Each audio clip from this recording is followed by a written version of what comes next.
Buenas tardes, queridos amigos. Buenas noches para los que están en diferentes latitudes de nuestro continente. Siempre es un gusto reunirnos y en estas fechas que se va acercando el Día Mundial de la Hemofilia, pues mucho más. Nos sentimos más hermanados, nos sentimos más unidos que en otros momentos. Sin embargo, pues todos sabemos que este tema de la hemofilia y otros trastornos de la coagulación, pues son el tema de todos los días para nosotros. Antes que nada, les quiero decir que les tenemos una presentación con el doctor Miguel Escobar, que es pues un amigo muy querido de la Coalición de las Américas, que siempre nos apoya, que siempre nos orienta y nos da muchísima luz siempre con sus presentaciones. Muchas gracias, doctor Miguel Escobar. Bienvenido a casa como siempre. Bueno, no, muchas gracias. Buenas tardes o sí, buenas noches aquí desde Houston. Pero pues ciertamente agradeciendo al grupo por la participación y pues para mí es un placer poder de nuevo estar con ustedes y poder hablarles acerca de un tema específico como es el tratamiento de no reemplazo. Y como ya saben, pues ha habido varias también presentaciones de otros temas similares, pero hoy pues vamos a hablar específicamente de estas moléculas de no reemplazo. Gracias, doctor. Pues el doctor es director médico del Centro de Hemofilia y Trombosis del Golfo en Houston, Texas. Y él nos va a hacer la presentación de las nuevas terapias en hemofilia, tratamiento de no reemplazo. Pues para esta presentación tan importante, les agradecemos a nuestros apoyos de Kedrion, Pfizer y Biomarin por el apoyo que nos han brindado para hacer posible esta presentación. Y les quiero pedir a todos que tomen en cuenta que necesitan poner el idioma en el que lo van a escuchar la presentación. Ustedes pueden escoger entre inglés o español. En la parte de abajo hay un mundito, que ahí es donde es la traducción, y lo pueden poner en español o en inglés. Entonces, ustedes lo que es importante es que no lo dejen en el idioma original, porque si no, entonces no van a escuchar la presentación. Entonces, bueno, no sé cuántas personas tenemos, Isidro, en nuestra reunión ya.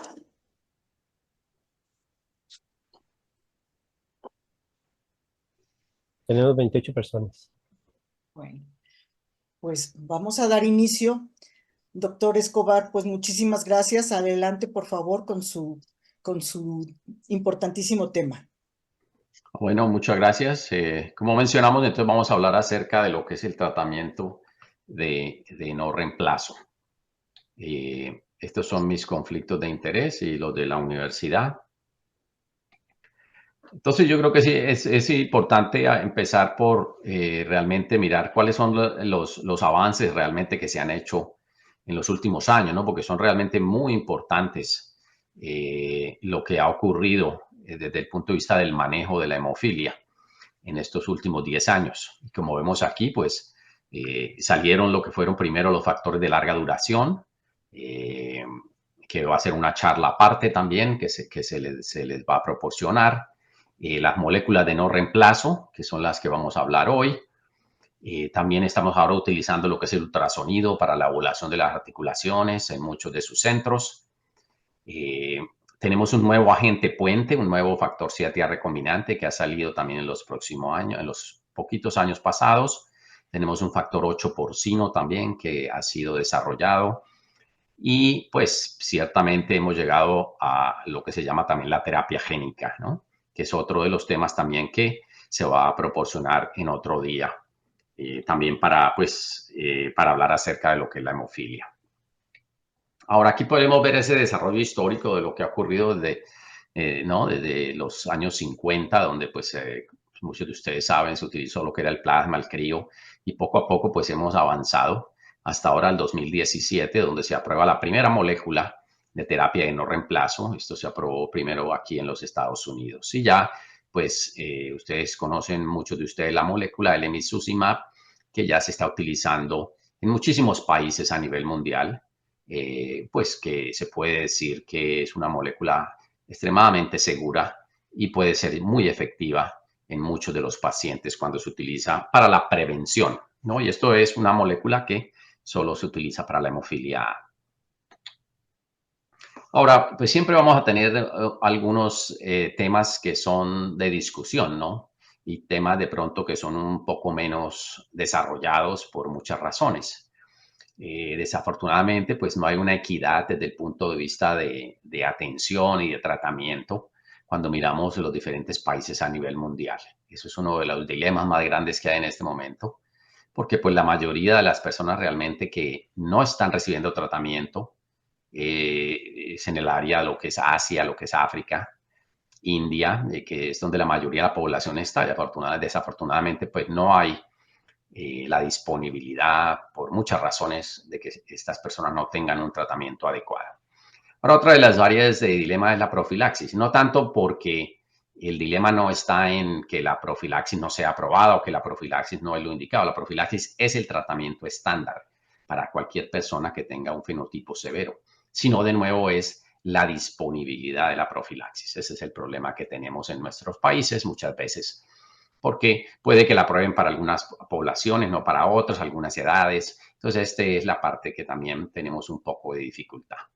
Ahora, desde el punto de vista de los inhibidores, pues todavía nos falta mucho por aprender acerca de lo que es la prevención, si los podemos predecir o no. Hoy en día, sobre todo en la hemofilia A, con esta molécula nueva, como es el emicizumab, pues ciertamente estamos viendo menos inhibidores porque pues desde muy pequeños están empezando a tratar con esta molécula para prevenir los sangrados.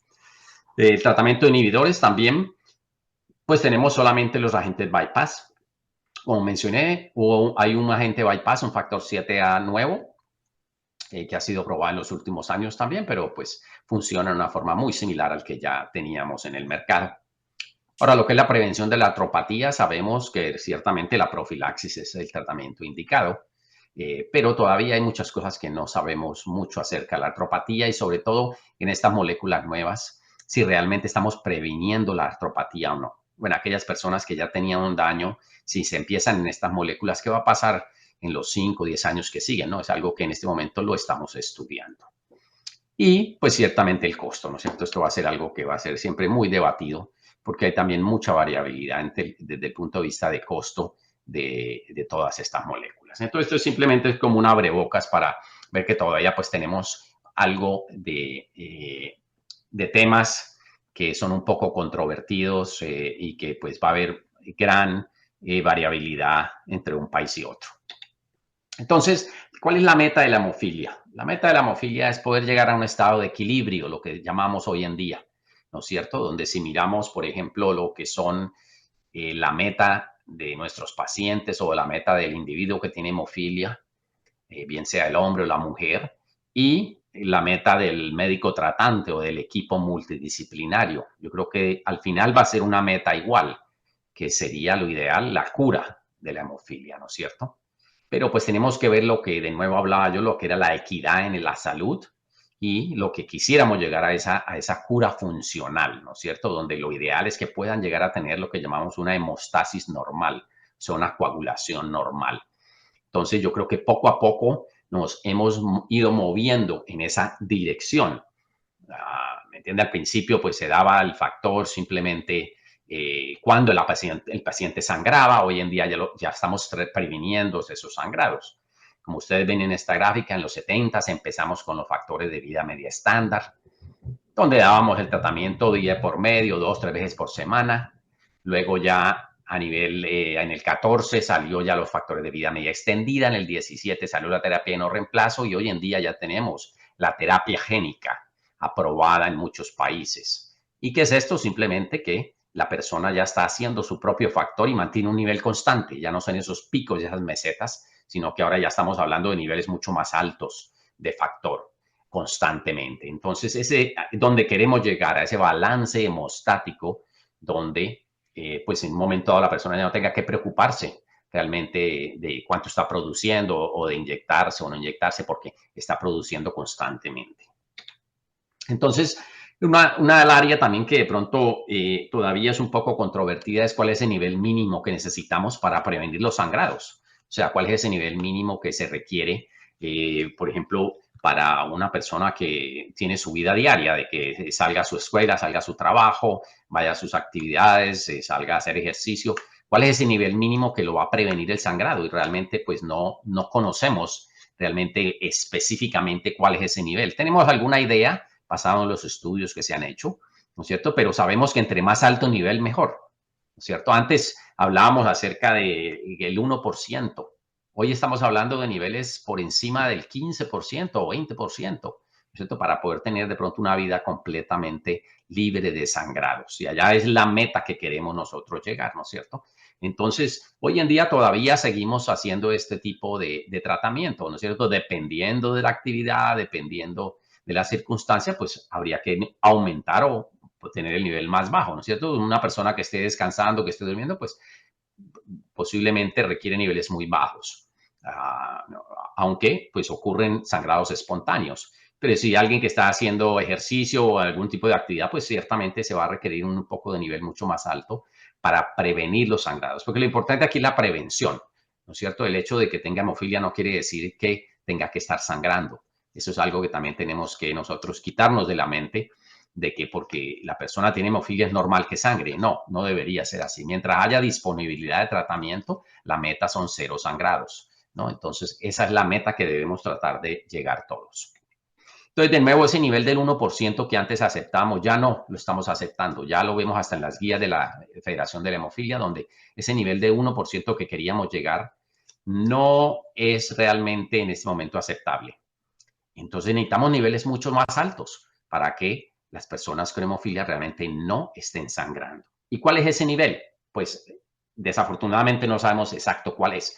Pero basado en los estudios que se han hecho, si miramos esta gráfica muy bien, ahora, si una persona tiene un nivel del 1%, vemos que esa persona va a tener por lo menos 6 sangrados al año. Esos son demasiados sangrados. Para mí es inaceptable ese tratamiento, ¿no es cierto? Necesitamos que, de nuevo, ese sangrado baje. En este mismo estudio se vio que si tenía niveles de 5%, iba a tener de pronto un sangrado al año, de pronto 2. Ahí pues ya esto será aceptable o no, dependiendo de la circunstancia, ¿no es cierto? Como digo, como médico tratante, como hematólogo que trate pacientes todos los días, para mí todavía no es aceptable tener un sangrado al año. Si me dice que fue un sangrado traumático, bueno, de pronto lo puedo aceptar, pero un sangrado espontáneo para mí todavía es mucho. Y lo ideal sería que no tuviera sangrados. Y en este mismo estudio se vio que teniendo niveles por encima del 12% constantemente a toda hora, es tal vez ese umbral donde dejan de tener sangrado los pacientes con hemofilia, ¿no? Entonces, la meta sería poder llegar a ese 12 o más alto, que es pues definitivamente difícil utilizando solo factor por el costo, ¿no es cierto? Y por la cantidad de infusiones y todo esto. Entonces, eso de pronto no se va a ser difícil lograrlo, pero es posible que pueden llegar, hay ya moléculas con una vida extendida muy larga que estén produciendo eso. En una de las charlas van a oír, hay una molécula nueva que salió el año pasado para hemofilia A, donde ciertamente tiene niveles por encima del 12 a los 7 días después de una infusión. Entonces, sí estamos cerca a eso. Ahora, este es un modelo simplemente para demostrarles el daño articular que ocurre que está directamente relacionado a el número de sangrados. Entonces, si vemos la gráfica superior, vemos que una persona que está con hemofilia severa y se trata de demanda va a tener unos 1.500 sangrados a través de toda su vida. Eso es inaceptable, ¿no es cierto? Porque va a estar completamente deshabilitado. Ahora, si se le empieza a dar una dosis baja, 2 veces por semana, una dosis de 10 unidades por kilo, vemos que ese número de sangrados baja casi a la mitad, pero todavía 700 sangrados son demasiados sangrados para una persona toda su vida. Si se sigue aumentando la profilaxis y se llega hasta 3 veces por semana, 25 unidades por kilo, vemos que el sangrado disminuye sustancialmente hasta 85 sangrados a través de su vida, pero sin embargo son muchísimos sangrados. O sea, aquí estamos viendo que se requiere aún niveles mucho más altos o una profilaxis más intensa que simplemente 25 unidades por kilo 3 veces por semana. Y estoy hablando de nuevo de una persona que tiene un fenotipo severa, ¿no? Y esto es específico para la hemofilia A, pero se puede aplicar para la hemofilia B también. Ahora, es importante también mencionar que también tenemos ya información disponible donde se ve que realmente la profilaxis disminuye a través de que la persona aumenta la edad. Aquí vemos un estudio que se hizo más de 2.500 personas, la mayoría eran severos, y se ve que el uso de la profilaxis disminuía con la edad. Y son muchas de las variables que están involucradas aquí, ¿no? Vemos que para aquellos que eran menores de 12 años, casi el 95% estaban en profilaxis. Y para los 40 años había disminuido al 74%. Y de nuevo, hay muchas variables que pueden ser la causa de esto. Pero muchas veces es simplemente la fatiga, ¿no es cierto? Porque pues estás inyectando factor constantemente, día tras día o cada 2 o 3 días. No es una situación fácil. También la disponibilidad de pronto de factor. Muchas veces pues también cambian las actividades o las prioridades, pero definitivamente vemos que la profilaxis disminuye. Y esto pues puede que no sea lo ideal, ¿no es cierto? Porque estas personas van a empezar a sangrar y van a empezar a tener un daño articular. Ahora, la vida media extendida, esto es lo único que voy a presentar. Hay 4 diferentes tipos de mecanismos que ya ustedes los van a oír en otra charla que se va a dar, creo que más adelante. Pero como ven, es importante este mecanismo porque hay diferentes opciones, que es lo importante. Entonces, lo van a oír luego. Ahora, ya entrando a lo que es las terapias de no reemplazo. Esto hace 10 años no existía y miren hoy la cantidad de productos que tenemos y hay una cantidad más de productos que están en una etapa muy, muy preliminar, que todavía ni siquiera han salido a estudios en humanos, pero se están realizando estudios en el laboratorio, en animales. Entonces, esto ha cambiado drásticamente, lo que es muy positivo, porque nos dice varias cosas. Una, de que se está invirtiendo dinero en la tecnología para tener un mejor tratamiento, ¿no es cierto? Y segundo, de que la persona con hemofilia va a tener muchas opciones. Antes era solo factor. Había factor de vida media estándar y era lo único que había. Luego ya empezamos a tener todas estas moléculas y ahora tenemos todo este nuevo armamentario que tiene un mecanismo de acción completamente diferente. Porque ninguna de estas moléculas que ustedes ven aquí estamos reemplazando lo que está faltando, que es el factor 8 o el factor 9. Para nada se está reemplazando. Estamos trabajando con la coagulación para hacer cambios que van a disminuir el patrón de sangrado de una persona con hemofilia sin necesidad de reemplazar el factor. Entonces es algo supremamente interesante y estos mecanismos pues hay que estudiarlos muy de cerca y ciertamente realizar los estudios porque al empezar a hacer ese tipo de cambios pues tenemos que estar muy atentos a que no vaya a haber algunos efectos adversos, como se han visto en algunos de los estudios, y voy a hablar brevemente acerca de estos. Entonces aquí, pues no quiero enredarlos un poco, ¿no es cierto? Pero simplemente esta es la cascada de la coagulación, y como ven, todas estas moléculas van a actuar en diferentes partes, ¿no es cierto? No creo que valga la pena explicarles realmente cómo funciona en este momento, pero como ven, todas estas moléculas trabajan en diferentes partes de la coagulación, haciendo un balance, y esa es la parte importante, ¿no es cierto? Porque nosotros sabemos que si en el paciente, en la persona que tiene hemofilia, hay un desbalance de la coagulación, porque siempre falta el factor 8 o falta el factor 9, entonces esa balanza siempre está hacia sangrado. Y haciendo estos cambios, esa balanza vuelve y se pone en un estado, por decirlo así, de balance o de hemostasis. Entonces, miremos algunas de estas. Ahora, tenemos que empezar siempre por lo básico. Vemos aquí a mano izquierda esta curva, lo que llamamos una curva de generación de trombina. Es una prueba que nosotros hacemos de coagulación, donde nos habla de cómo esa persona coagula su sangre. Y esta es una persona normal. Esta curva es completamente normal, la que ven aquí. Y la gran mayoría de las personas que no tienen hemofilia van a estar en este rango. Ahora, una persona con hemofilia, esa curva se va a mover hacia la izquierda, como lo ven aquí. Y una persona que sea lo contrario, que haga mucha trombosis, que haga coágulos, se va a mover hacia la derecha. Entonces, como menciono, la gran mayoría de las personas se mantienen aquí. Ahora, si pasamos a la curva de la derecha, vemos de nuevo que está el patrón normal, que es la curva verde y azul, ¿no es cierto? Pero si es una persona con hemofilia, esa curva se mueve hacia la izquierda. Y si es una persona que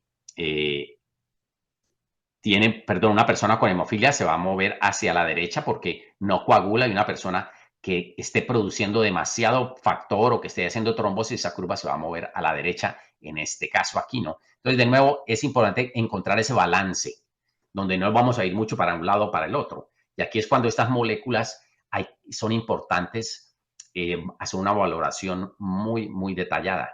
Porque si llegamos a pasarnos un poco para un lado o para el otro, podemos hacer lo contrario, de que una persona con hemofilia, por ejemplo, pueda llegar a tener una trombosis.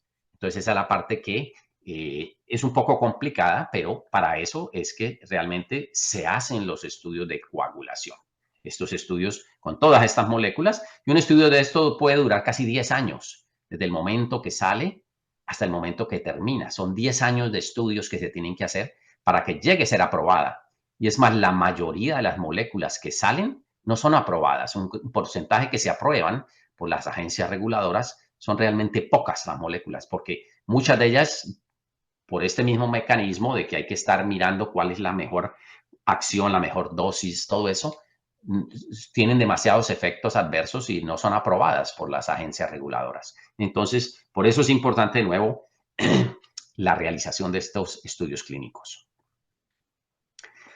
Entonces, de nuevo, cuando hablamos de hemostasis, aquí lo ven muy bien, la condición normal es esta balanza que se mantiene a todo momento, donde por un lado están los factores de la coagulación, ¿no es cierto? Como decir el 8, el 9, todos ellos. Y en el otro lado tenemos otras proteínas que también el cuerpo humano produce, que llamamos los anticoagulantes. Entonces, entre esas dos se mantiene ese balance siempre en una persona normal, y aquí vemos la curva de generación normal. Pero ¿qué pasa en la condición de un hemofílico?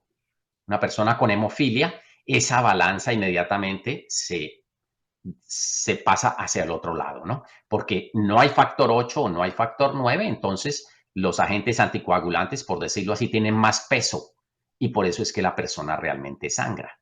Y si vemos las curvas de generación, vemos que si esta curva café es lo normal, vemos que la persona hemofílica siempre va a estar por debajo, o sea que no produce la misma cantidad de trombina que una persona normal, y por eso el hemofílico, entonces la persona con hemofilia sangra, porque no puede producir ese suficiente coágulo para poder parar un sangrado. Entonces, dependiendo del nivel de hemofilia, va a tener más o menos generación de trombina, pero nunca llega a este nivel, a no ser que tenga niveles normales de factor 8 o de factor 9. Ahora, tenemos que tener en cuenta que todas las terapias que se hacen para la hemofilia, incluyendo el factor 8, van a tener un efecto en la generación de trombina, ¿no es cierto? Entonces, si tenemos aquí la curva normal, la persona con hemofilia, la persona de pronto que hace demasiado factor, entonces se van a salir de ese patrón normal. Y si se sale de ese patrón normal, podemos entrar a un problema de una trombosis, ¿no es cierto? O sea, si yo tengo un paciente con hemofilia, por ejemplo, y le doy cantidades de factor 8, factor 9, esa persona puede producir una trombosis. Entonces, eso hay que tenerlo en cuenta. Y de nuevo es donde todas estas moléculas entran a jugar ese papel importante. Y aquí vemos en esta gráfica, por ejemplo, la generación de trombina de las diferentes moléculas. Este sería la persona con hemofilia. En la última curva, la más baja aquí, esta es la persona con hemofilia. No hace nada de trombina. Pero cuando empezamos a utilizar estas moléculas, vemos que ya empiezan a generar trombina, algo similar a lo que es una curva normal. Pero no necesitamos llegar a lo normal para prevenir los sangrados. Y lo hemos visto muy bien. Aquí, por ejemplo, vemos el fitucirán, que no llega ni a la mitad, y con eso es suficiente para que las personas no sangren. Entonces, de nuevo, tenemos que tener en cuenta que siempre puede haber un riesgo de trombosis, sobre todo cuando se utilizan estas moléculas que son diferentes. Entonces, empecemos con la primera, que de pronto ustedes ya están muy familiarizados, el emicizumab. El emicizumab es una molécula que solo se utiliza para la hemofilia A, no más. No se puede ser utilizada para la hemofilia B. ¿Y ¿Cuál es el mecanismo? Pues si miramos en la persona normal, ¿qué es lo que ocurre? Que tiene factor 8. El factor 8 lo que hace es que siempre junta el factor 9 con el factor 10, ¿no es cierto? Simplemente los junta constantemente en la circulación, en la sangre. Eso es lo que hace normalmente el factor 8. Pero una persona con hemofilia A, pues no tiene factor 8. Entonces este factor 9 y este factor 10 nunca se van a encontrar, porque el factor 8 es el que hace que se junten, ¿no es cierto? Pero como no hay factor 8, pues nunca se van a encontrar esos dos y no va a haber cómo prevenir un sangrado. Ahora, entonces, cuando se administra el emicizumab, que es esta molécula que vemos aquí, hace lo mismo como si tuviera factor 8, junta el factor 9 y el factor 10. Y ahí ya entonces hace que se prevengan los sangrados. Entonces, es una molécula que se utiliza para profilaxis, o sea, para prevenir los sangrados. Una molécula que se usa en forma subcutánea, o sea, bajo la piel, y se puede dar una vez a la semana, se puede dar cada 2 semanas o se puede dar cada 4 semanas. Tiene una vida media muy larga, casi de un mes. Entonces, es una molécula que se ha visto que es muy efectiva. Ahora, aquí simplemente es un resumen de los estudios que se hicieron con el emicizumab. A través de los años se utilizaron en adultos y adolescentes, primero aquellos de mayores de 12 años, luego se pasó a la población pediátrica, a los menores de 12 años, con inhibidores, luego de nuevo ya se vio a adolescentes y adultos sin inhibidores y ya luego se trató en todos los pacientes. Entonces, esta es una molécula que es efectiva para pacientes con hemofilia A, sin y con inhibidores. Para cualquiera de las dos funciona igualmente. Como ya mencioné, se puede dar una vez a la semana, cada 2 semanas o cada 4 semanas. Pero es solo para profilaxis. Y aquí vemos, por decirlo así, la farmacocinética, o sea, la curva de estos pacientes, la concentración de esta molécula de emicizumab a través del tiempo. Y vemos que se mantiene muy estable a esta concentración siempre y cuando se esté dando en la dosis recomendada. Ese nivel se va a mantener y manteniendo este nivel va a prevenir los sangrados en los pacientes. Ahora, si miramos la tasa anual de sangrados a través del tiempo, vemos que al principio del tratamiento todos empezaban a tener, vemos aquí casi 2 sangrados, 3 sangrados, estos tenían bajos, pero a medida que se empezó el tratamiento con el emicizumab, vemos que el número de sangrados disminuye a 0 en muchos de estos. O sea que a medida que fueron recibiendo esta molécula por más tiempo, menos y menos sangrados tenían estas personas con hemofilia A. Y aquí vemos la proporción de pacientes, de nuevo, que tuvieron sangrado, ¿no es cierto? Y vemos que a medida que fue pasando el tiempo, menos y menos sangrados, o sea, el porcentaje de personas que tenían 0 sangrados llegaba casi al 100%, en algunos 82, 80, 74%. 0 sangrados a medida que pasaba el tiempo, o sea, que a más tiempo la recibían, parecía que fuera más efectiva y en parte es porque pues estas articulaciones ya dejan de sangrar, la persona ya se pone un poco más activa, y entonces los sangrados realmente disminuyen. O sea que se vio que en general una molécula muy efectiva y en todas las poblaciones, desde los niños, los adolescentes y los adultos, ¿no? Y se vio que más del 98% de esas articulaciones diana, o sea, articulaciones que sangraban constantemente, fueron resueltas completamente.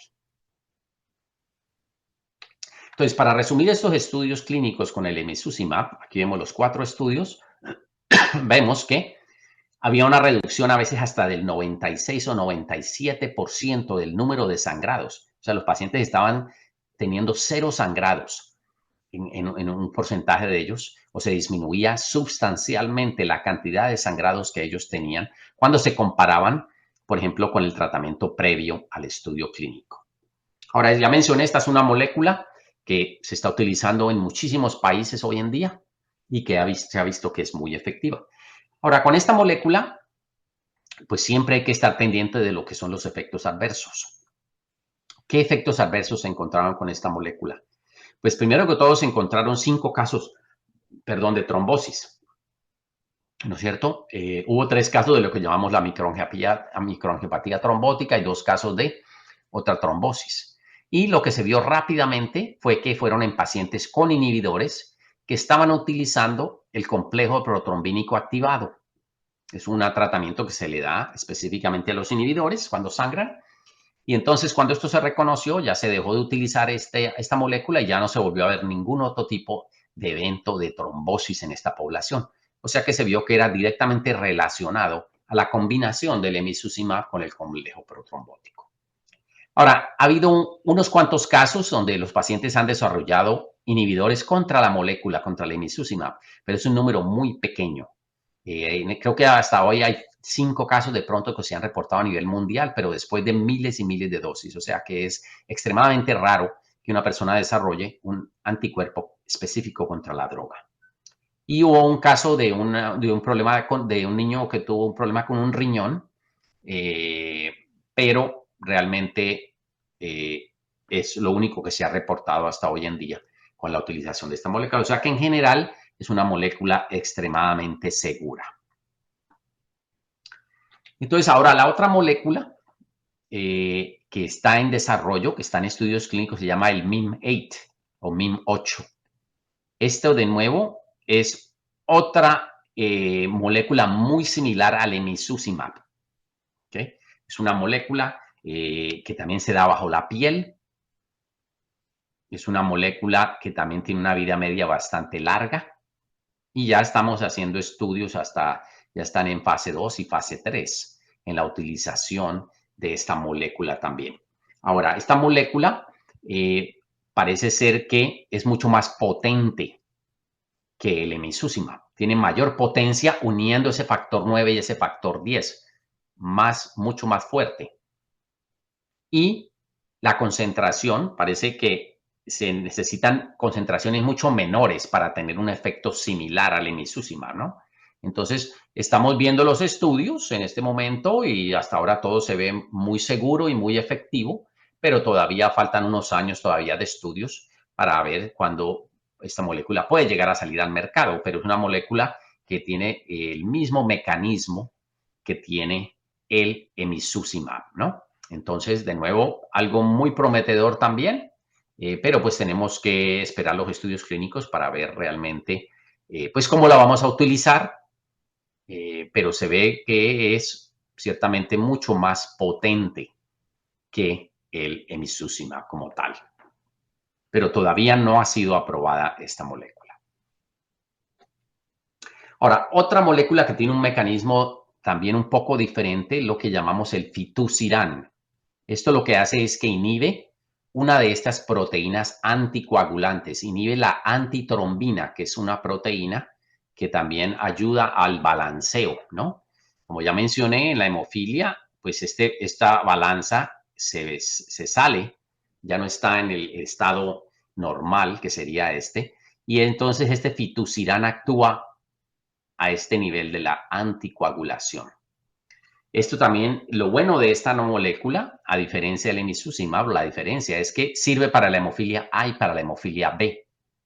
Y también para pacientes con y sin inhibidores. O sea que todos los pacientes se pueden beneficiar de esta molécula. Es una molécula que también se utiliza solo para la profilaxis. O sea, no para el tratamiento agudo, solamente para prevenir sangrados. Se da en una forma subcutánea y basado en lo que tenemos hoy en día en los estudios clínicos, se puede dar una vez al mes o hasta de pronto cada 3 meses. O sea que es posible que una persona solamente requiera 4 infusiones al año de este medicamento para prevenir sus sangrados. Y estas infusiones se darían bajo la piel, o sea, en forma subcutánea. Ni siquiera necesita una inyección endovenosa. Simplemente de forma subcutánea, 4 inyecciones al año y con eso puede llegar a ser suficiente para prevenir un sangrado. Entonces, de nuevo, estamos en los estudios clínicos en este momento, pero se ve, si vemos la generación de trombina, también se ve que es muy efectiva esta molécula, ¿no? Si la comparamos, por ejemplo, con la persona con hemofilia que no está recibiendo nada, se le da este inhibidor de la antitrombina y vemos que esa generación de trombina mejora muchísimo. Y como le digo, no es igual al 100%, pero no necesitamos que sea al 100%. Con estos niveles hemos visto que los pacientes realmente disminuye la cantidad de sangrado en estos individuos. Ahora, este es un programa bastante grande y aquí vemos los diferentes estudios clínicos que se hicieron. Se hizo el primero en mayores de 12 años con inhibidores. Se tuvieron los niveles de antitrombina en un 10%. Se hizo también otro estudio en hemofilia A y B sin inhibidores. Se mantuvieron niveles de 11%. Y un estudio de profilaxis donde se mantenían niveles del 11%. Al mantener estos niveles de la antitrombina, que es esta molécula o esta proteína que todos producimos en el hígado, se vieron efectos adversos, se vieron efectos de trombosis en dos de los estudios, como vemos aquí. Dos en el Atlas y dos en este Atlas de profilaxis. Entonces, cuando esto se encontró, esta parte de trombosis, pues se suspendieron en ese momento los estudios, se hizo una revisión de lo que estaba ocurriendo y entonces se hicieron unos cambios del protocolo. Y ahí fue cuando entonces ya la FDA dejó que se volvieran a empezar los estudios, pero ya los niveles de antitrombina no se mantuvieron tan bajos, sino que se mantenían mucho más altos. La meta fue de que el nivel, en vez de tenerlo entre un 10 y un 15, se mantenía entre un 15 y un 35% de esos niveles. Y desde entonces ya no se han vuelto a ver realmente efectos de trombosis, ¿no? Entonces, por eso es tan importante los estudios clínicos. Ahora, desde el punto de eventos adversos, vemos que ciertamente trombosis en el 2.6% se disminuyó a un 1.4%. Se vieron pacientes que tuvieron problemas de colecistitis, o sea, de tanto formación de piedras en la vesícula, como también dolores en la vesícula y aumento también en las enzimas hepáticas.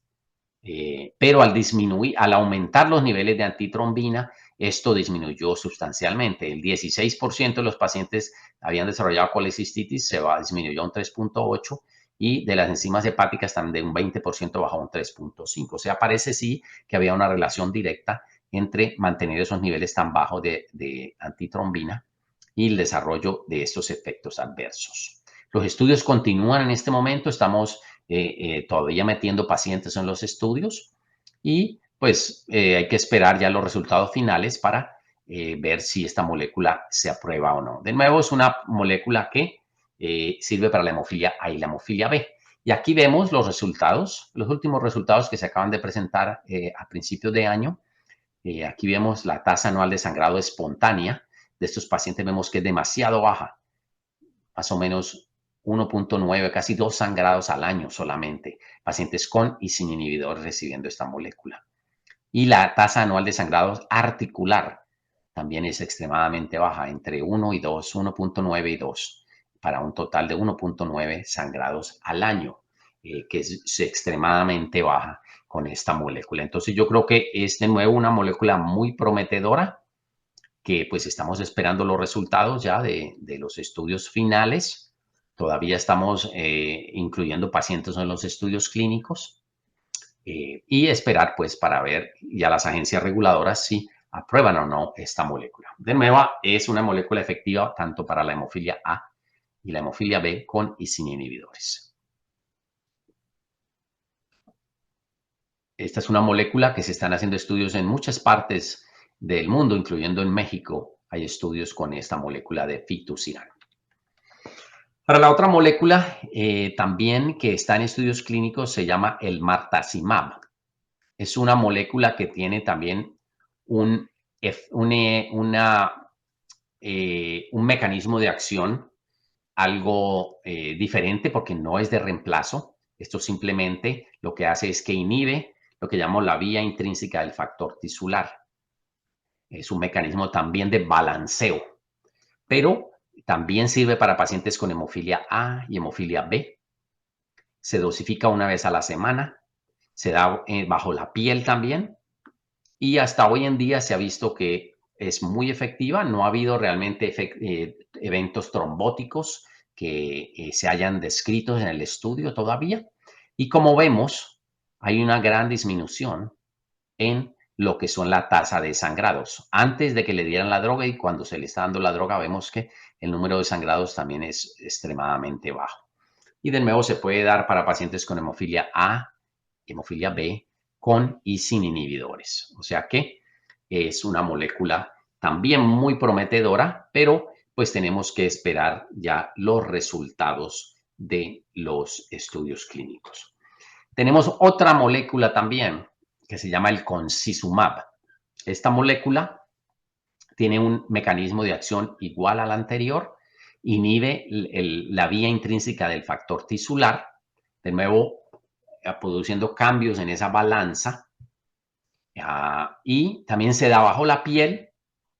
Esta específica molécula se da diario, es un anticuerpo como los otros, todo monoclonal, y como vemos, pues también aumenta la generación de trombina en estos pacientes. Ahora, desde el punto de vista de eficacia, vemos aquí en el estudio de fase 3 de nuevo que el número de sangrados realmente disminuye en aquellos pacientes que no estaban en profilaxis y luego pasaron a profilaxis. Vemos que hay una gran disminución de la tasa de sangrados en estos pacientes. O sea que es una molécula que también se ve muy efectiva. Ahora, desde el punto de vista de efectos adversos, ¿qué es lo que hemos visto? Pues en marzo del 2020 se tuvieron que suspender estos estudios porque hubo 2 eventos de trombosis arteriales y 3 de trombosis venosas. Entonces se tuvieron que suspender los estudios, pues se hizo una investigación exhaustiva de lo que estaba ocurriendo y luego ya se modificaron las dosis de esta molécula y ya la agencia reguladora, la FDA, aprueba su reiniciación en agosto del 2020 y ya hasta ahora pues no hemos tenido problemas de más efectos adversos desde que se hicieron los cambios en el protocolo, ¿no? Entonces, de nuevo, aquí vemos que tenemos que estar muy pendientes del mecanismo de cómo funcionan estas moléculas porque, pues, como es un mecanismo de acción muy diferente a lo que estamos, estamos ya nosotros acostumbrados, que es el factor 8 y el factor 9, entonces vemos que ha habido problemas de trombosis en muchas de ellas y por eso es importante entonces parar los estudios, hacer una investigación y mirar cómo podemos mejorar de pronto esta situación y es lo que se ha hecho y vemos que ya al haber hecho todos estos cambios, el número de trombosis ha disminuido ya en todos estos estudios, ¿no? Pero de nuevo, son moléculas que tienen que continuar sus estudios clínicos y ver si son aprobadas o no.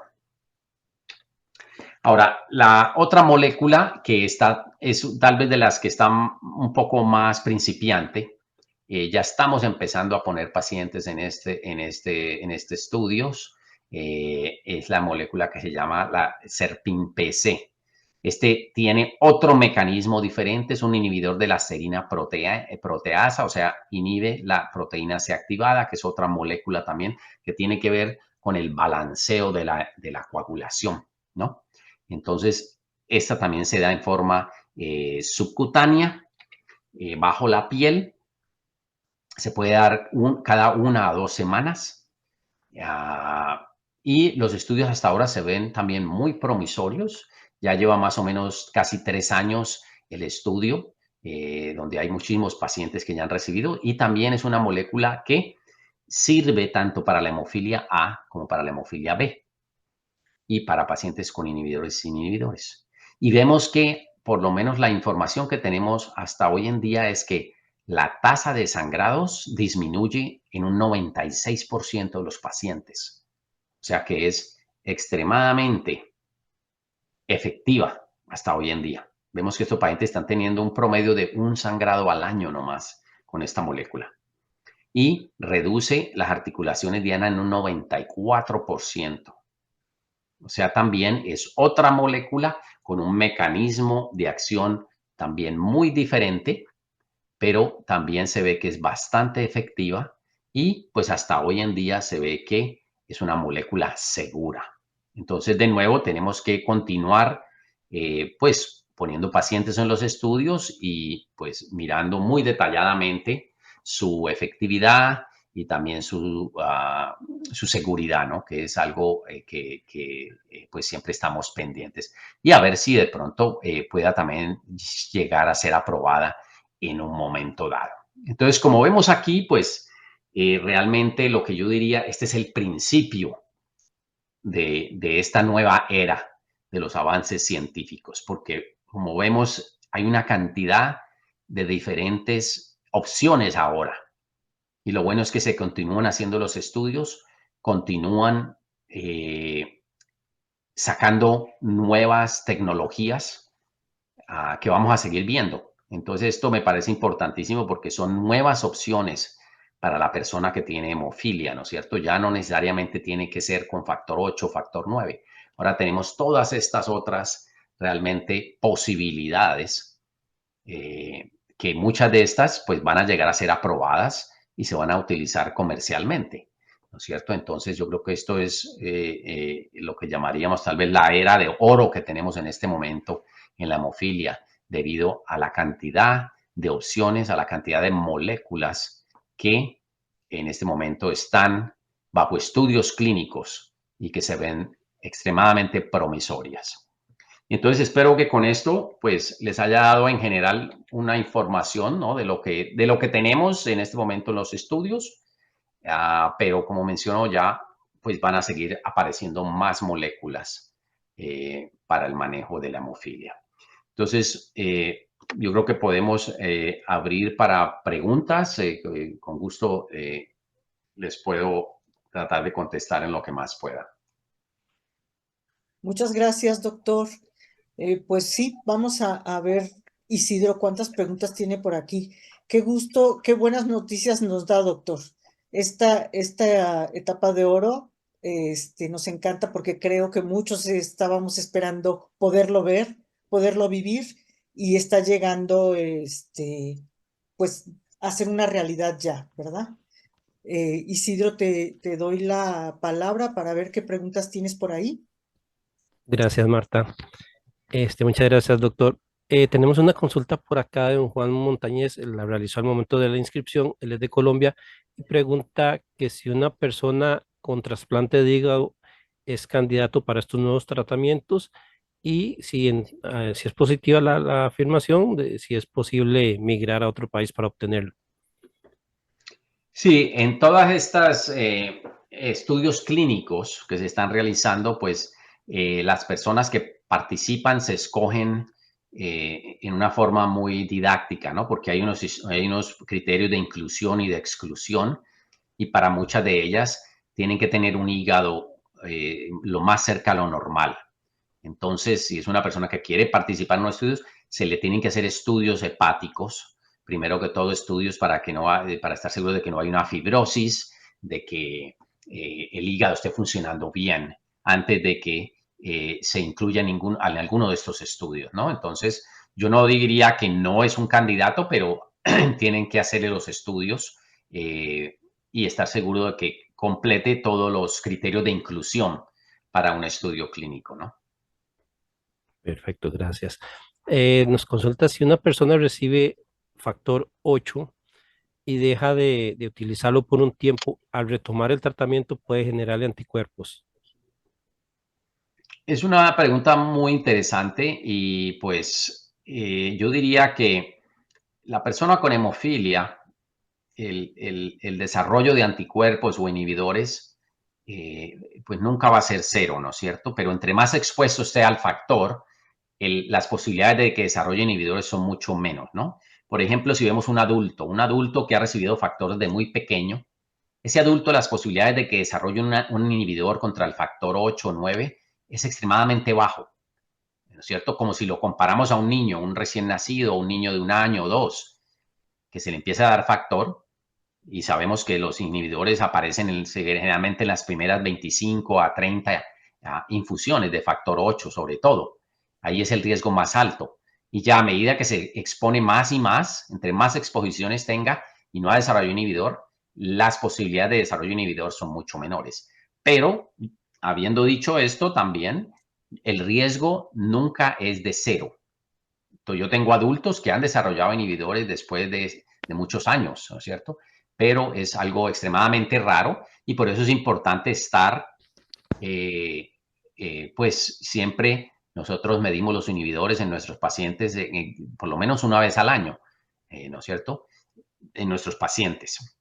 Ahora, con esta cantidad de moléculas, sobre todo ahora con el emicizumab, que no están recibiendo factor 8, Entonces es posible que si no han recibido suficientes cantidades de factor 8, sobre todo los niños, es posible que en un futuro, si ese niño llegase a necesitar muchísimas infusiones de factor 8, posible que pueda desarrollar un inhibidor si no ha tenido por lo menos las primeras 50 infusiones, ¿no? Entonces, esa es la parte que hay que estar pendiente y es cuando pues, los médicos tratantes, los hematólogos en sus centros tienen que estar pendientes y estar monitoreando el desarrollo de inhibidores, ¿no? Gracias. Nos consultan también cuándo podemos esperar que empiecen a llegar los nuevos tratamientos para la región de Latinoamérica.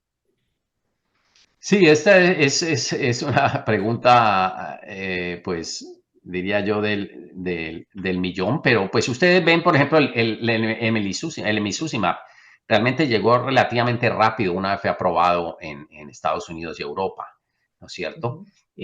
Las otras moléculas no han sido aprobadas todavía.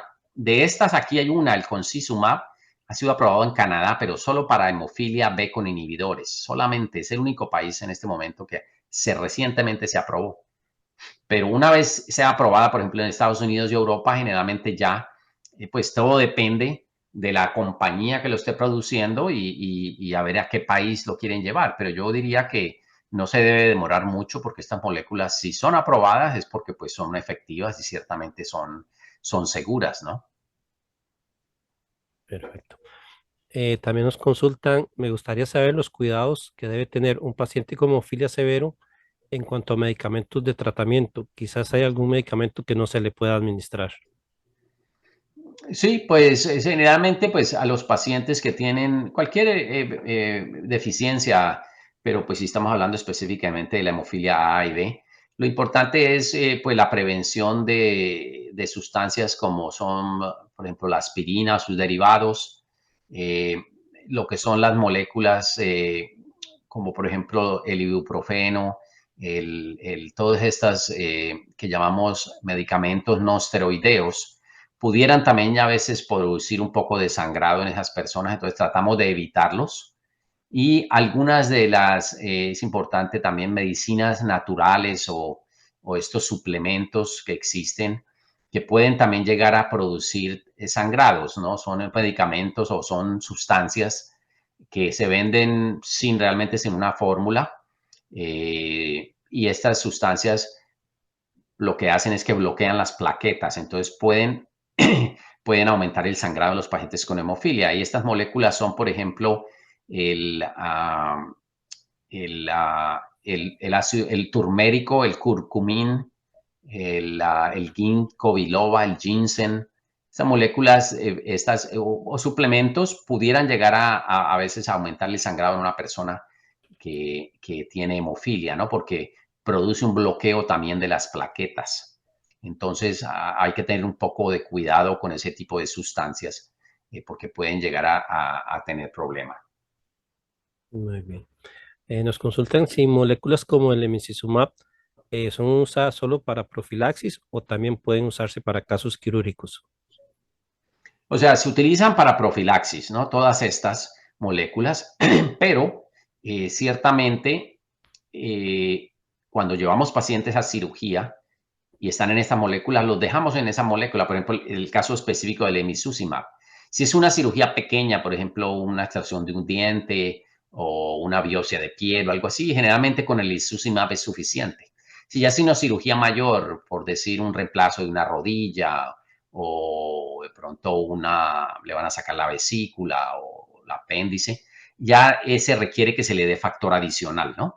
Pero nunca suspendemos el emicizumab. La persona continúa con el emicizumab, simplemente le damos un poco de factor adicional para la cirugía y de pronto unas pocas dosis después. Pero ya como el emicizumab todavía está teniendo acción, pues es posible que la recuperación sea más rápida y de pronto necesite menos factor desde el punto de vista de recuperación. Pero se puede utilizar para cirugías menores sin problema.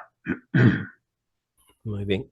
Otra que tenemos por acá dice, es un poquito extensa, dice, la pregunta es saber si el paciente hemofílico severo deja de usar el factor 8 en golpes fuertes que causen hematomas o hematosis, sangrados fuertes o peligrosos en el sistema nervioso central, tiene que usar factor 8 adicional al emicizumab en estos casos. ¿O debe mantener solo el uso de emicizumab y no el factor 8? Sí, esa es una pregunta muy importante, ¿no? Como mencioné, el emicizumab pues se utiliza para la prevención, simplemente de profilaxis. En el momento que llegue a tener un sangrado, bien sea espontáneo o traumático, en cualquier parte, una articulación o lo que sea, inmediatamente se debe inyectar el factor 8, ¿no? Entonces, por lo menos en nuestro caso, en nuestro centro, todos nuestros pacientes que están en emicizumab tienen también 1 o 2 dosis de factor 8 en sus casas. Para en el momento que tengan un sangrado, se deben dar el factor 8 adicional para parar el sangrado agudo y deben de continuar su emicizumab. Pero sí, debe de inyectarse factor 8 cuando hay un sangrado en pacientes que están recibiendo emicizumab. Muy bien. Consulta si el emicizumab sirve para pacientes von Willebrand tipo 3. Esa es una pregunta interesante. No está aprobado para esa población, pero teóricamente debería de funcionar y hay pacientes en este momento que están siendo tratados con emicizumab, con von Willebrand tipo 3, donde es efectivo. Esto sería una utilización de lo que llamaríamos off-label, ¿no? Pero teóricamente debería de funcionar. Y como mencionó, hay pacientes que están recibiéndolo y parece ser que puede ser efectivo, pero no está aprobado para esa indicación. Okay. Para el caso de pacientes con niños con difícil acceso venoso, si la aplicación de un factor de reemplazo es más complicado o se puede hacer otra sugerencia. No, al contrario, tal vez son moléculas que son muy convenientes para personas con acceso venoso difícil, sobre todo los niños. Hoy en día, por ejemplo, el emicizumab lo están recibiendo muchos de ellos desde recién nacidos. Desde pequeñitos empiezan a recibirlo porque es un medicamento que se da bajo la piel, como la insulina. No necesita un acceso venoso, no necesita un catéter central. Entonces es muy conveniente la utilización de esta molécula eh, cuando se da para profilaxis, ¿no? Y todas estas son subcutáneas, o sea que pueden ser muy beneficiosas. Ya si hay un sangrado, con cualquiera de estas hay que adicionar el factor 8 o el factor 9. Muy bien. Marta, esas eran las preguntas que teníamos al momento de la inscripción y acá por el chat. No sé si alguno de los participantes tiene una consulta que realizar. Bueno, sí, por si nos llega otra pregunta, ¿pudiéramos tener una foto ahorita, Isidro? Sí, señora. Sí, Que sirve de enciendan que la cámara. enciendan por favor sus cámaras para verlos y salir en la foto, en lo que vemos si nos llega otro.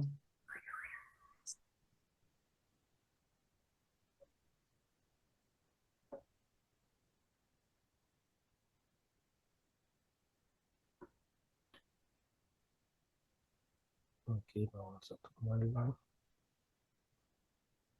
1, 2, 3. Y voy a cambiar de pantalla porque tenemos bastante participación.